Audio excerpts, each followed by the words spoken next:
We are making ridiculously easy bourbon chicken. I have boneless, skinless chicken thighs, and there's about 6 of them here. I have some chopped up ginger that I have scrubbed and chopped up since it was organic. I'm keeping the skin on. I have some organic broccoli that I've washed and drained. And then I'm keeping it simple with their bagged coleslaw. I have a fresh clove of garlic. You can use as much as you like. I actually like to use 1 to 3 cloves of fresh garlic here. Then again, I've taken just a little bit of the fat off, but I've left a good bit on because that's going to keep you satiated, right?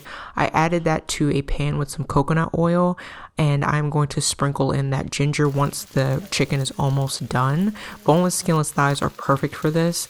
They stay juicy. I also took a half of a onion, chopped that up and put it in there. And I'm adding 1 tablespoon right now of just organic cane sugar. And I'm going to add just 1 more tablespoon after that.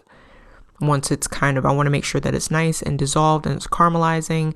I took that chicken out and I added my broccoli to the pan with nothing in it, with just some of the chicken that was rendered in this pan. And then I'm going to add a splash of some apple cider vinegar. You could use rice wine vinegar here, adding just that acidity that we're used to having in this type of meal. Broccoli in that coleslaw mix, which keeps it super easy on a weeknight. Once this is done, you're going to add just a little bit of blackstrap molasses. That's what makes it taste like bourbon. And this is what gives it that bourbon chicken flavor. It's banging. It's so good, and it was so fast to cook. It took me about 20 minutes. Next up, the next meal, I have some Yukon Gold potatoes. I skinned them this time instead of scrubbing them. I didn't feel like it.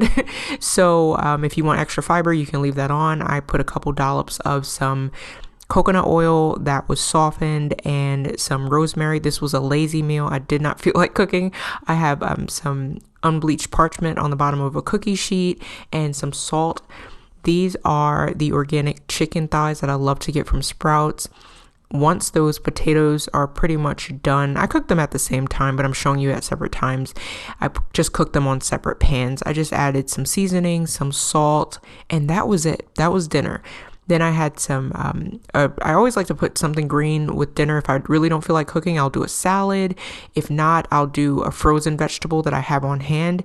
This time we had green beans. I get that giant bag from Costco and I just steamed it and put some coconut oil and bam, dinner is done. It was quick and easy. Chicken, potatoes, and something green is a meal to me. It was so good too. Next up, I got these lamb shoulder chops. Great price. It was like $7 at Aldi. And I'm placing them in a stainless steel bowl. I smashed up just a couple cloves of fresh garlic and I drizzled olive oil on both sides. Not a ton since I'll be cooking with olive oil also. And I just sprinkled some salt on both sides. If you have kosher salt, that is perfect. Redmond real salt is another amazing one. I'm just using sea salt here, whatever seasonings you like. Then I'm going to take these russet potatoes that I have scrubbed and I'm going to poke a ton of holes into these russet potatoes because I'm going to make some baked potatoes, but I don't feel like turning my oven on since it's super hot outside. And then I'm just going to take some coconut oil that's softened and I'm going to rub that on the outside of these potatoes. And this is going to be, it just makes the perfect baked potato, especially in the oven when you roast them. But like I said, I'm not going to be turning my oven on and I'm going to use my air fryer for these. So I'm going to coat that. And then after that is coated, I like to sprinkle a ton of salt on the outside, and just a little bit of this salt is going to seep through as it cooks. And if you are someone who's ever been to like Red Lobster or something, growing up, we went to Red Lobster and they were my favorite baked potatoes, and I do the same thing at home. I'm going to pop these in the air fryer instead of turning my oven on. This is going to take less time. They taste almost as good. So I'm going to pop those in the air fryer. I have these Italian style seasoned vegetables that have zucchini and mushroom and red onions. I'm going to use that as one of the sides. Right now I just added a little bit of olive oil to my pan. These were in the refrigerator for about 30 to 40 minutes. And we just wanted to take a quick check on those potatoes. as this is cooking, I'm showing you what I'm doing at the same time. Depending on how you like your meat cooked, I'm doing about 6 to 7 minutes per side. And if you have never had lamb before, it really is a mixture between, if you took steak and mixed it with a pork chop, that is basically what this tastes like to me. We don't eat pork, but this has that fatty marbling, and it is absolutely phenomenal. It is so delicious, and the price is amazing. So of course you can use whatever seasonings you like, and you could also use avocado oil here. You could use butter here or ghee if you like that. It's going to produce a lot of its own fat though, so keep that in mind.